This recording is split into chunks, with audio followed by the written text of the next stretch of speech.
Thank you very much, Dr. Suleiman.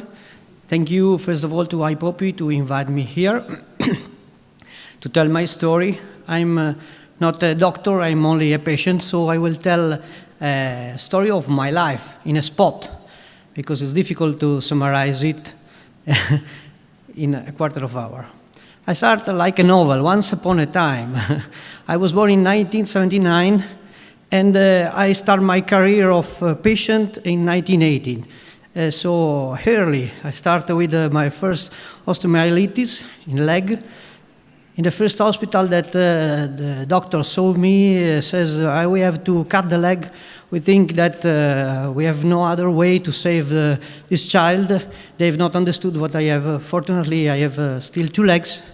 And because I have to say thanks to Professor Franco Panizzon that at that time recognized me and my CGD at 8 months. And so I was very lucky for this reason. Was able to recognize me because saw another patient with the same problem in the same hospital some years before. So was illuminated, saved my leg, and communicate something to my parent that was really difficult to say, I think. Says, well, with this disease nowadays, in 1980, Andrea can die at 8 or 10 years old. I think no more. And in the meanwhile, must take pills, antibiotics, and other therapies. So my parent says, it's crazy. It's totally crazy. This doctor doesn't understand nothing. We need to have a second doctor to see this. It's not possible. After a second consultation, a second doctor confirmed this. And so we started something really difficult, the career of a patient, pills every day, antifungal, antibiotic therapies. So I show the CGD from my point of view that is really different from a scientific point of view, because in everyday life, take pills every day, more than once. It's difficult because you have to remember it, you have to bring it also in Dubai, for example, and it's a never-ending work. And more, you have to pay attention to simple things like wash your hands, like keep attention where you go.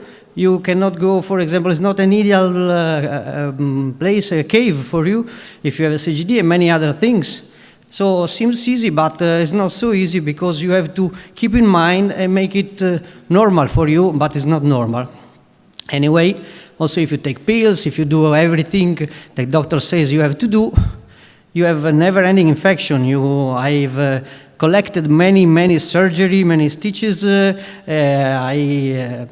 can I say, had many holidays in hospital and in my life, and this is not easy because you says, okay, I do my prophylaxis, I do everything, and instead I get infection. Yes, it's real life because it's a prophylaxis, it's a good thing, it's the best things at the moment, but it's not the solution.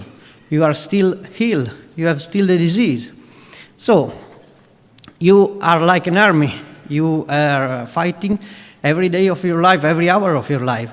We have seen here before me many horrible photos, but some of them could be a photo of me, because I remember something really similar that I got in my life, in my past years.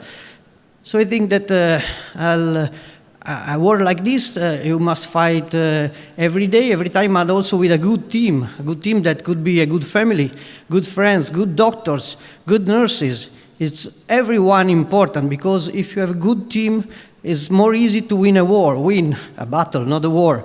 Win a war now is possible for childs, it's more easy with therapies like gene therapy, marrow bone transplantation, that's wonderful. For people more adult like me has some risk, especially if you are well. Because I ask several of us, but what do you think if I do a marrow bone transplantation, for example? Yes, you can do if you find a compatible donor, etc., etc. You know better than me these things. And says, yes, but you stay well. Why you want to try this dangerous procedure that is a life-saving procedure, but it's really dangerous for one that has no problem, has no infection, no severe infection, okay? And so I'm here still thinking, I'm still waiting, I'm still informing, getting information in these meetings that are the first-hand information, the most important, because we can find here the most important doctors that know better than anyone else these problems, I think.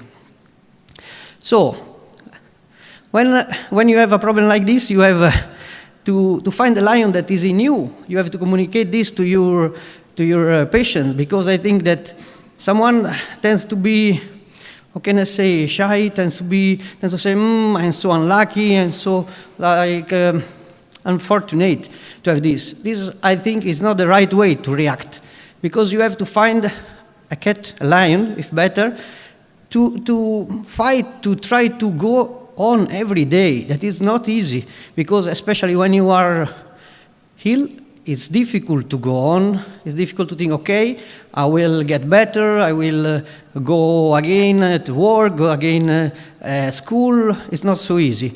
So it's important, but I think that the most important thing is that no one, I've never to forget, is that life is beautiful. So you have to live your life always.